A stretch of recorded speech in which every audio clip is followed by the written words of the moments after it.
Welcome to the Whitton Library community space, transformed in normal times by local people into a cinema, a theatre, a comedy or poetry club, and a place in which to share knowledge and interests, such as the history of our town. So until things get back to normal, why not join us for a taste of things to come?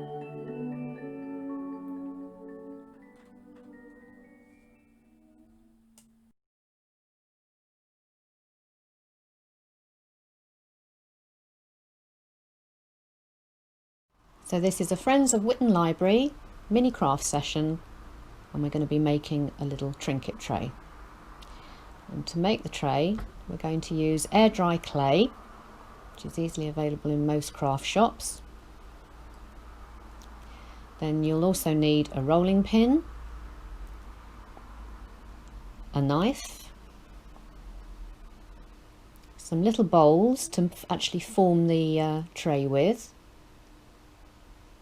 some water, and some objects to press into the clay. So here I've got a little plastic lavender head and some jewellery.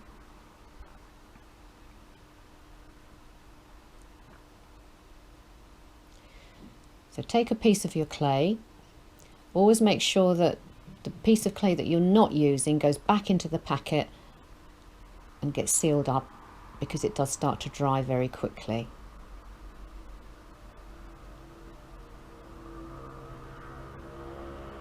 And knead the clay lightly. The fresher the clay, the easier it is to knead. If it feels a little bit dry, just add a little bit of water to it. Roll the clay out to a diameter of about 5 millimeters.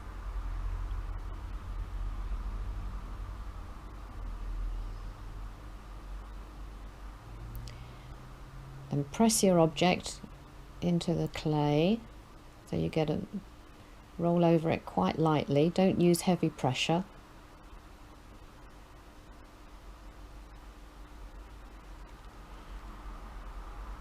Just going to add another little bit in there because it didn't really impress properly.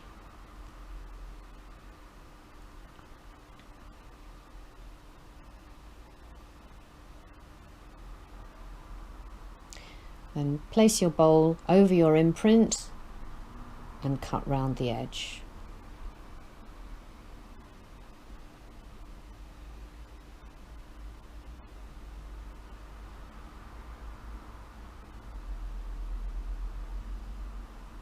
Take off your excess clay.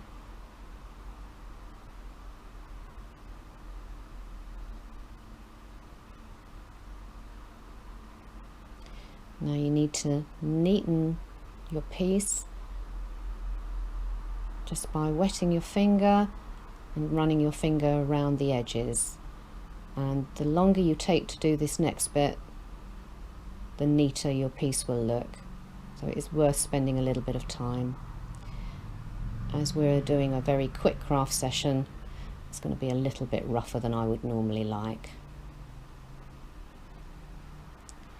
So then place your piece into the bowl, carefully centre it and just let it sag slightly so that it goes down towards the bottom of the bowl. You can press it very gently in.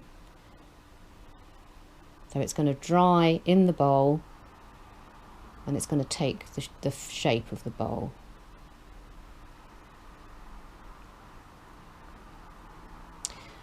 So this is going to take anything between 24 hours to 3 days to dry, really depending on the humidity. So here's a bowl that I made a few days ago. It's now thoroughly dry. You can test for dryness by just pushing your nail into it, and it won't leave an indentation. And the clay, which starts off grey, does turn white. So this is our little bowl now after it's been painted. You can use acrylic paints, or I've used watercolour paints with mica here, which does give a very pretty finish. If you're using watercolour paints, it will need a little coat of varnish on the top to protect it. Acrylics you probably won't need to bother. So there we are, that's our little bowl done. Enjoy your crafting.